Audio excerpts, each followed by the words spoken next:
Si tu prépares un Aerox, il y a une erreur que tu ne dois pas faire et ça joue sur la dernière semaine parce que c'est celle qui peut tout changer. On l'appelle la semaine d'affûtage et l'objectif il est simple, réduire le volume d'entraînement. Pour ma part, c'est passer de 2 séances à une seule séance par jour, tout en gardant une bonne intensité. Et c'est ce qu'on a fait avec Wadir à une semaine de notre passage en double au Hybrid Games, et je t'emmène avec moi. Bon, on commence cette semaine avec un travail d'allure spécifique, et ce sera un run compromis, autrement dit un run sous fatigue. Le but ici, c'est vraiment de pouvoir bosser mon allure de course avec des exos tirés de l'Aerox ou non, pour derrière me mettre en difficulté sur le run et me rendre solide dessus. Mais là, je rappelle, on est sur une semaine d'affûtage.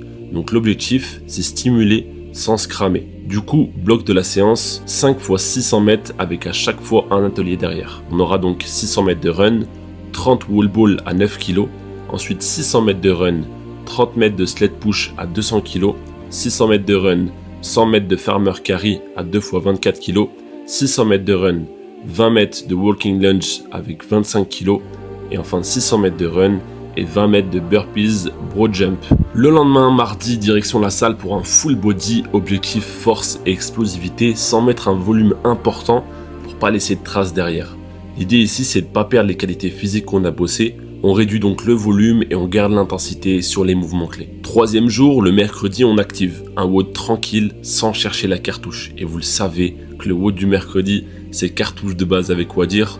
Mais là, on se retient et on bosse tranquillement. Jeudi, séance au format EMOM, 24 minutes et on a un atelier par minute. Minute 1, 200 mètres de run. Minute 2, 10 burpees. Minute 3, 16 walking lunge à 30 kg. Minute 4, 12 cal au skierg. Minute 5, 10 tractions. Et la minute 6, tu vas te reposer complètement avant de repartir sur 3 tours. Encore une fois, donc 4 tours au total pour faire 24 minutes. Et l'EMOM sera terminé. Et vendredi, là on est à 2 jours du passage en double avec Wadir. Et à ce moment-là, l'objectif il est clair, c'est de récupérer un maximum tout en gardant le corps activé. C'est pour ça qu'on part sur un easy run en zone 2. Ce type de run, c'est aussi un moment de recentrage mental. Donc pas de stress, pas de chrono, juste du relâchement.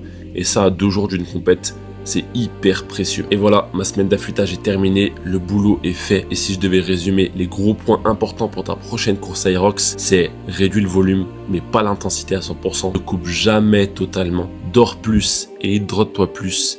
Et teste rien de nouveau aussi. Pas de matos, pas de nouveau gel, pas de nouvelles chaussures le jour J. Il faut rester focus, mais relâché. Parce que là, il faut se dire que tu as déjà fait le plus dur.